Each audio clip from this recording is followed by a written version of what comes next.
This morning, I'm going to be talking about signs of awakening.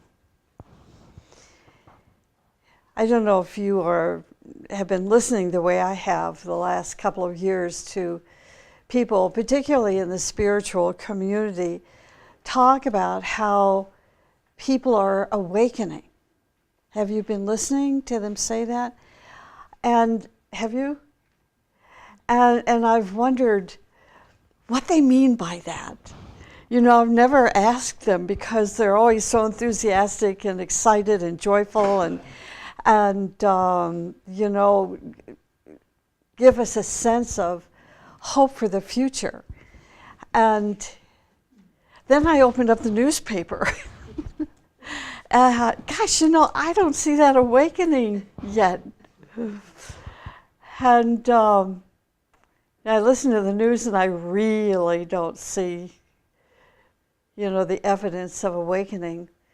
But if you go to the more alternative news sites, and like on TV channel, I think it's like 375, Link TV, every once in a while you'll find a program where we are being told that certain inroads are being made, for example, in the banking system and Wall Street and so forth.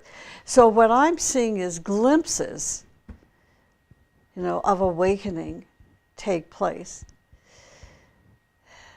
Is it happening all over the world? I do believe it is. And that's why it's a glimpse rather than, you know, 12 o'clock sun shining over everything. You know, the awakening process is slow. But I also think what accelerates the awakening process, initiates and accelerates, is those who are in the spiritual, living the transformational life, and are really going through the various stages of transformation to then be able to step outside into the world to initiate more light that's coming from the other worlds into our day-to-day life. Getting people to think. And oftentimes it's not so much what they say, but what they're doing. So this morning I'm going to be talking about these stages of awakening. Now keep in mind these stages, and this is my opinion, but I think these 4 stages of awakening have to do with individuals who at some point in some incarnation had their own spiritual impulse as to the purpose of life. And then they came back the next life, the next incarnation, and set their foot on a path with the help of their solar angel that began to juxtapose their life in such a way that they were going to go through these 4 stages. Sometimes these 4 stages of awakening are rapid, particularly in that 4th stage, but sometimes it's very slow and it takes many incarnations to go through the process of awakening. But by that time that awakening has occurred, they take the next step, which is beginning to work at passing the first initiation. So we have stages of awakening that take us up to the first initiation of consciousness. And then in this world, on the path of discipleship, we are working hard to take the 1st, 2nd, 3rd, and 4th initiation. So I'll be talking about the 4 initiations just briefly this morning, and briefly about the 4 stages of awakening, so that I don't fill your brains up with so many words that you walk out of here with a little mental indigestion, right? And you don't remember anything. So This morning's talk is very simple. The teaching says that we have been sleeping for many years and perhaps many lives without knowing where we are going, without knowing what our destination is, and without knowing what our purpose for incarnation is all about. My way is to read the teaching and then begin to look out into life to see the manifestation of the word of the teaching. What has been so thrilling, actually, to me is to find more and more programs on television talking and being aware of, first of all, the other worlds, and secondly, reincarnation. So I've been watching lately a program called, I think it's something like The Ghost of the Inner, of the Child, the Inner Ghost. What is it? The Ghost Within My Child. If just one person would tell me, I'd appreciate it. The Ghost Within My Child. The Ghost Within My Child. And this is a weekly program that displays various facets of children who have a recall of their last incarnation. And sometimes it's very exciting, sometimes it's very sad. This recent one that I watched, you could see this child in the previous lifetime. He was killed in an automobile accident, he was drunk, and he was a teenager, maybe 18, 19 years old. He was reborn back into the same family, to his sister that's now his mother. And it was interesting to hear them talk of him, the boy, who knew, you know, from the time he was a baby and could talk. He started saying things. Actually, I guess he was about 3 years old. He started having memories of his previous life and recognized mom as a sister and things like that. But he always talked as if that brother's life was different than this life, a different entity than himself. He didn't see the continuity of his previous life having moved into this next life.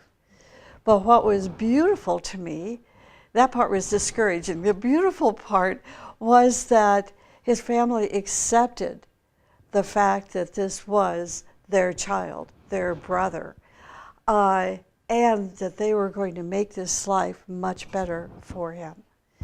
And teaching him how to make better choices, for example.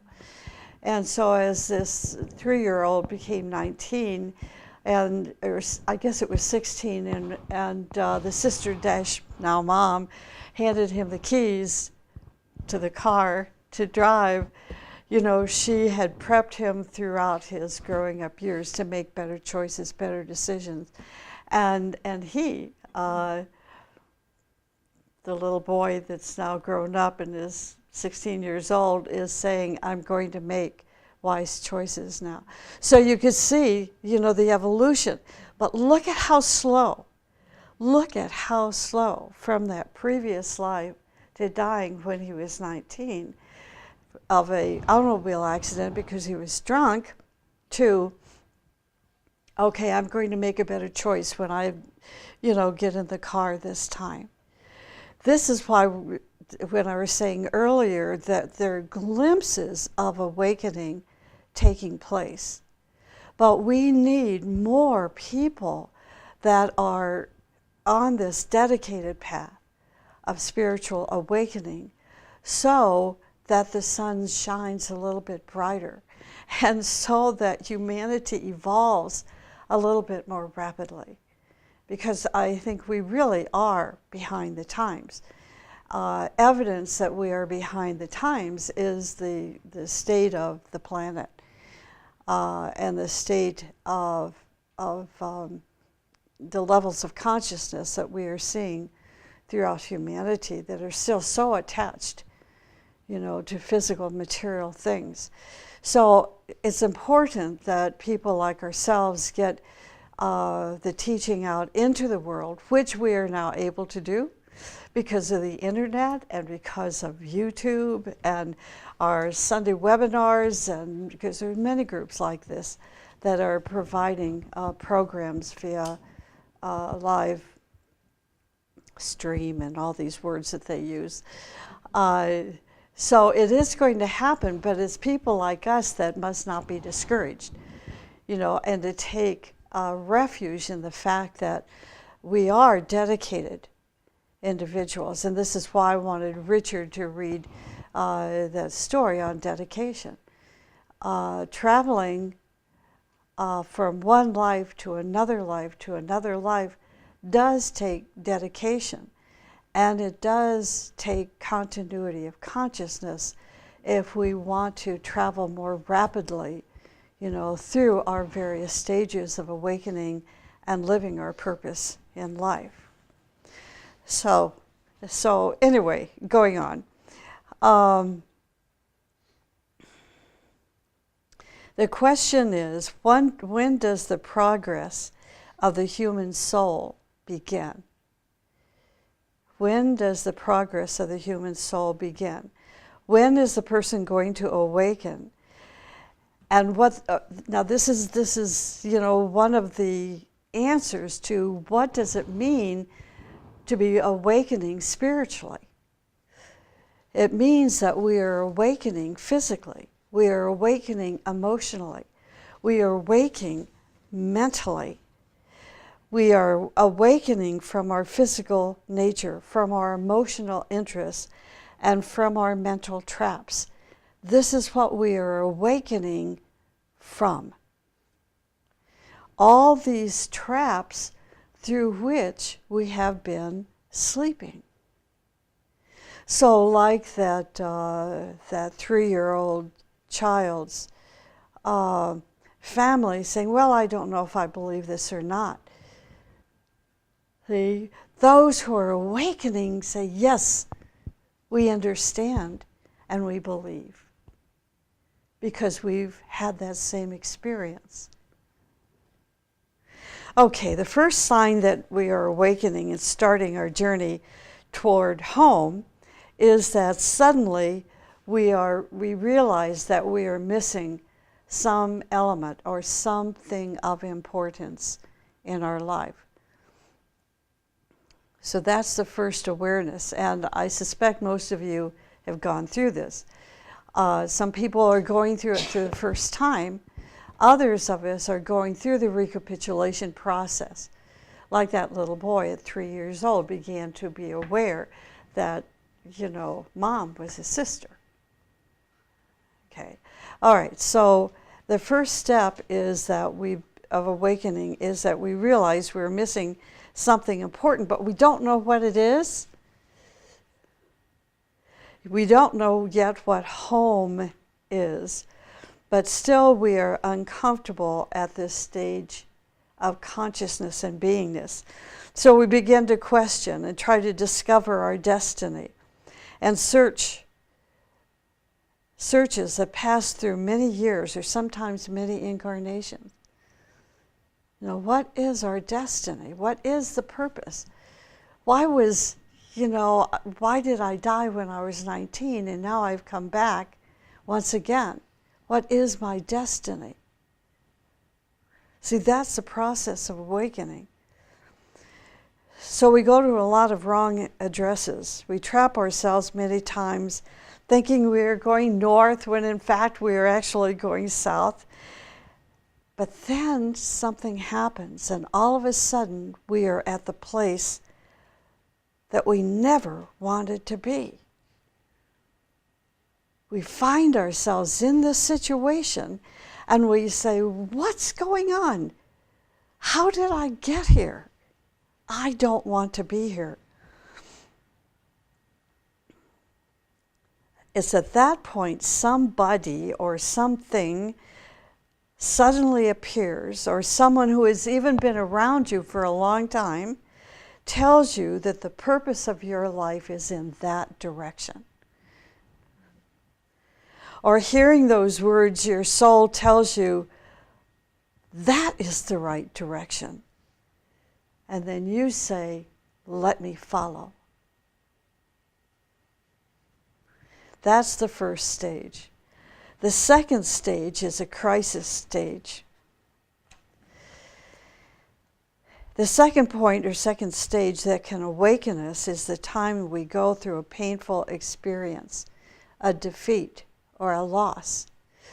Now, you may say, like I did, well, I don't know of anybody that hasn't gone through a difficult time or a difficult situation or a defeat or a loss. The difference is they hadn't gone through that first stage yet of awakening. See, so the second stage of going through a painful loss or a defeat or a critical point in our life, now we awaken even further. See, that's the difference between not going through that first stage and now going through the second stage. Like that little boy could have said, okay, I remember how I died in my last life.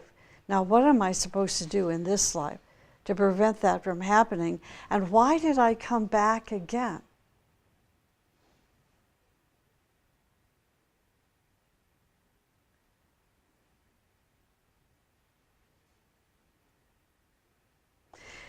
What happens then, this is kind of a jolt. You have a realization and you take a deep breath and you say, you know, my life is really, really beautiful. I'm so happy with my life. And that will take you through several incarnations. Wow, I'm back on the planet again. Life is so wonderful. Life is so beautiful. But now the real painful experience takes place, and everything that you had been leaning on disappears. That's your second stage of awakening. Everything that you had been leaning on disappears. This is the moment you make a great effort to contact the one that you must trust. This is the moment you make that effort to contact the one that you must trust. Now, the third stage of awakening, it's a critical time. And during this critical time of the awakening process, you hear the call of your soul or the call of your master. So this is the third stage. He says your name, and he may ask you, how long are you going to wander? How long are you going to be occupied with your craziness? Come to your senses. He says, the master says, or the soul says, take your progress in your hands. When those who have studied Agni Yoga teaching, one of the phrases in the teaching of Agni Yoga is by your own hands and feet. And yet so many people don't really know what that means. I was thinking, for my own teacher, Torkim Saradarian, has written way over 100 books and gave thousands of lectures, and he never said, the master told me to say this to you. He never said, the master told me to do this or that. And yet the majority of books that have been written in that manner say, the master tells me. Or I go to the master each day to get my answers of how to live my day today. See, this third stage of awakening is now by my own hands and feet. And that takes us from spiritual childhood to spiritual adulthood. now different duties and responsibilities are going to be put or placed on our shoulders. It is better for us if we prepare ourselves for such a responsibility, task, and labor.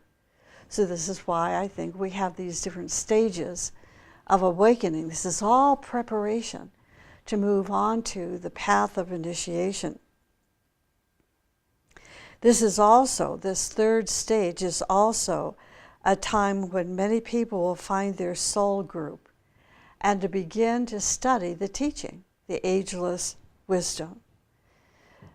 Gradually, over time, preparing themselves, building bridges of consciousness to serve through some group labor. And this is the third stage of awakening. And now the fourth stage, or fourth crisis, comes into your life when you suddenly realize that you are the architect of your life.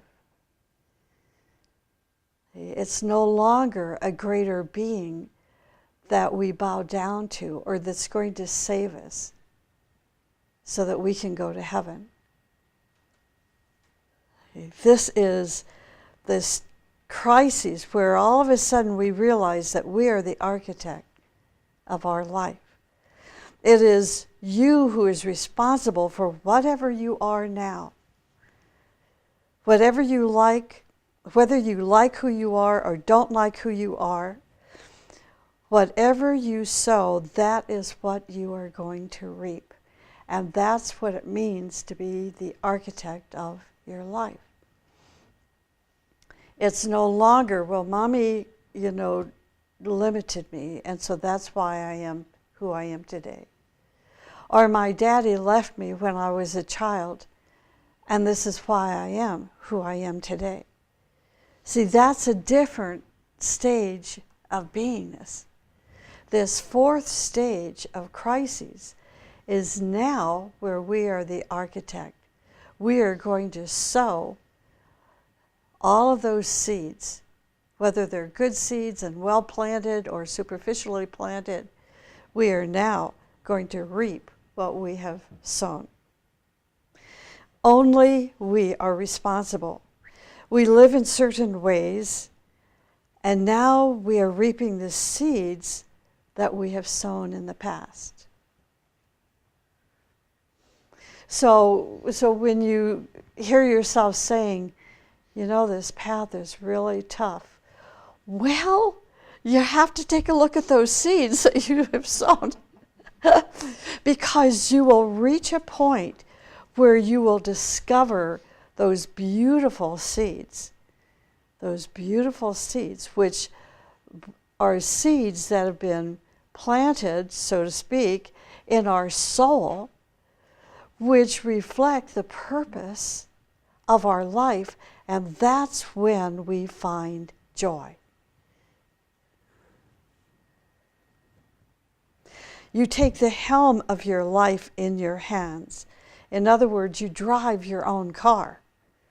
The car obeys you, and you say, from now on, I am going to live in such a way that in future lives, not only will I enjoy life, but I will also do my sacred duty to the universe and to all kingdoms. So, as wonderful as this television program is, to affirm reincarnation, they need to interview kids that have gone through these stages, these 4 stages of crises, and are now taking responsibility for their lives. That by their own hands and feet, and realize, wow, that was quite a crisis. What the heck was I doing out there driving drunk? And the pain that it caused his family, his mom and so forth. And as they were interviewing the mom, and she finally came to an acceptance that this child was, her son from the previous life, the pain was still unbelievable that she was going through. So, What they're doing is they're showing difficult transitions from one life into the next life, as opposed to the beautiful from one life into the next life.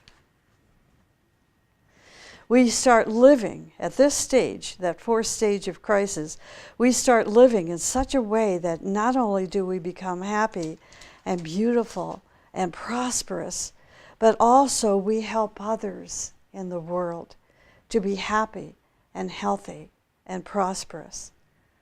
Isn't this beautiful? Yeah. Once these 4 steps are taken, you are ready to start your journey. I thought the journey. I thought we were on a journey. Well, we are on a journey. Now we're on a straight. There's no longer crooked paths. We're going straight ahead. The path of our spiritual life is now open, and we are ready to walk on that path.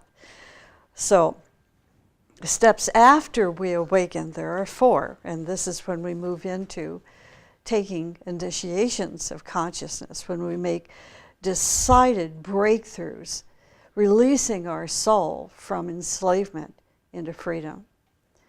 The first step after we are awakened is to be in charge of our body. This is how we take the first initiation. We control our body, which means to control the vices of our body, the habits and the sex drives and urges and eating habits and so forth. This is what we're all taking control over. The only thing in this stage that makes you progress on the path is to control the body, so that it is healthy and happy and harmonious with what? With your destiny, with your destination, with your purpose in life. The second step is you are going to control your habits. Drinking, smoking, can you stop them? This is the second step within the first initiation. Can you stop these things? Don't let these things control you. You cannot let such habits control you if you want to achieve this first expansion of consciousness. This first expansion is where we enter into light and develop the ability to control the divine mechanism that is given to us by the universe. For example, you stay up very late at night, into the early hours of the morning, watching TV, sometimes just falling asleep as the TV is going, or things like that. What will happen to your consciousness the next day? We are polluting our systems until morning with the ugly thought forms. What are they doing? They are taking their soul into those caves of thought and polluting themselves, even the children, which is horrible. So the first initiation is taken when the body is really under your own control. And your body does not put pressure on you and force you to be its slave. Either you are the owner of the body or the body owns you. If the body owns you, then there are many, many dangers. The greatest danger is to be a slave of the body, which prevents, listen to this, this is so important. Why is it important? When you wake up in the morning, you should be awake and joyful and refreshed and ready to face your day. You get out of bed, you take a shower or whatever you do first thing, and then you prepare yourself to go into meditation, which aligns you to your destiny.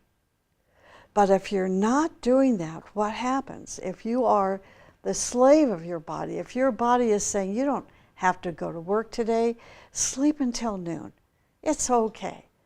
Or this is the weekend, today is Sunday, I have nothing to do.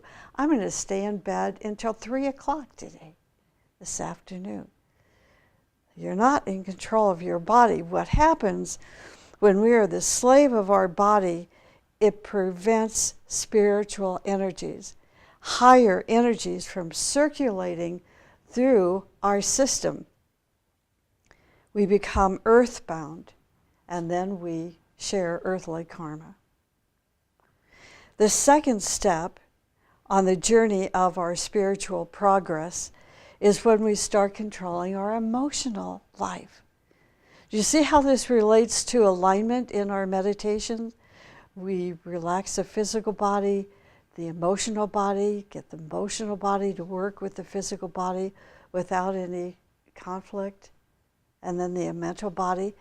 Look at the organization of all of this, how it works together. So we're going to control the 5 vipers that the teaching has explained to us, naming them. These vipers of the emotional body are anger and hatred and fear and jealousy and revenge. Anger, hatred, fear, jealousy, and revenge. For example, fear. We are told fear is a termite of the building that is within us. Termites are eating us. Because of fear, we feel negative. We act irritable. We attack people. We destroy others because we are afraid. Fear is a great reason that prevents our contact with higher forces. Optimism is the antidote to fear. Isn't this interesting? Optimism is the antidote to fear. An optimist has a balanced heart and mind. But without that antidote, if the teacher or the higher forces give inspiration to us, impressions to us, we're going to use them in the wrong way because of our fear. In the Agni Yoga teaching, for example, it tells us how dangerous doubt is. The teacher will give you a hint, a suggestion, or a direct order, and we doubt that hint, that suggestion, or that direct order. See, that's the emotional body, riddled with fear. So we may be being given sage advice, but it's the fear that keeps us from hearing or understanding or even acting upon the advice. So these great ones do not give treasures to us because we will misuse them through our fear. To take the second initiation, you must find how to overcome fear. That's the shocker. You must find how to overcome fear. Now the third, if you have taken the second initiation, your third step on the path of spiritual development will be to build your mental body. The mental body is like the temple that you have to build. So you may have heard this before, but even if you've heard it 1,000 times, you need to ask yourself, have I built that mental body? And when we've learned that such a small percentage of humanity has built the emotional body, imagine the even smaller percentage that has built the mental body and is using it correctly. Very, very few. So, even though you have heard this maybe 1,000 times, first of all, to remember the mental body is like the temple that we have to build. There is also a chalice in the higher mind that has 12 petals. For each, and this is so cool, it's so beautiful. It says, for each initiation, a few petals open like a rose. When 9 of the 12 open, we become a 3rd degree initiate. So when 9 of these petals of the rose or the lotus open, that's when we become a third degree initiate. Each petal in the chalice or the lotus is an electrical energy that's related to the zodiacal signs, to your centers, and to some constellations, like the Great Bear. You become a temple in which the great mystery and wisdom live and abide. There are 5 things or 5 vices that we must conquer in our mental body: greed, ego, vanity, fanaticism, and separatism. Let's take one of those vices, which is vanity. Vanity is the assumption that you know more than everybody, you've achieved more than everybody, and you can do things better than anybody. This vice and the others will eventually lead you into isolation and misery. Bad. This is the opposite of the sacred temple. This is why we haven't built the mental body yet, because the mental body is superficially constructed with these vices of greed, ego, vanity, fanaticism, and separatism. So try not to be involved with these emotional and mental monsters and vipers. Some people, when they open their mouths, nothing comes out but ugliness. How can you be the temple of God and let this ugliness come out of your mouth? So the last one, the 4th one, when we take the 4th initiation, this is when we decide, whatever I am, whatever I know, whatever I can do, all will be dedicated to humanity. I am a great sacrifice given to humanity to enlighten them, to lead them, to protect them, to sanctify them, and lead them to their destiny. There are 3 steps that take us from the mental plane into the next plane. Do you want to know what they are? Okay, I did too. Okay. The first is clear thinking. And how clear thinking is defined in the esoteric teaching is through righteousness. Righteousness means clear thinking. If you are not righteous in your feelings, in your thinking, in your actions, in your decisions, in your plans toward people, towards animals, toward everything, you cannot take the 4th initiation. At the time of Lot, 3 great ones came to the city and said, "We are seeking people who are righteous, because only righteous people will be saved from humanity and be transported to a level that will be safe for them." What is the safest place? The intuitional plane. There is no safer place than your intuitional plane, because here you enter into the Christ consciousness. In this 4th step, the 4th initiation, is when the person becomes an arhat. An arhat is a person who has conquered the body, the emotions, the mind, and higher mind, and is now ready to go into the intuitional plane and dedicate him or herself to the plan and purpose of God. What is so beautiful is like we don't have to wait until we take that 4th initiation. And this is the way life is designed for us, that we have glimpses, going back to that word glimpse. Even as you are striving through, plowing through the process of taking control over your physical body, you will be given glimpses of that intuitional plane. In other words, glimpses of freedom. This is why this meditation, one of the basic meditation courses we have, includes a couple of lessons on freedom. As we begin to taste and touch and feel and smell freedom, we are having glimpses of living in that intuitional plane of consciousness.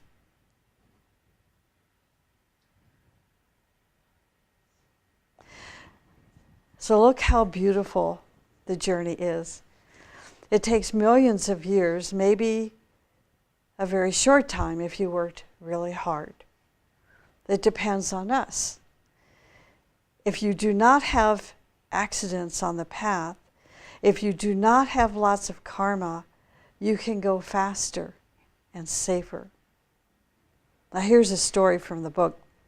One day a man came to the valley and he asked a garage man, "I'm going to Los Angeles. How many hours will it take?"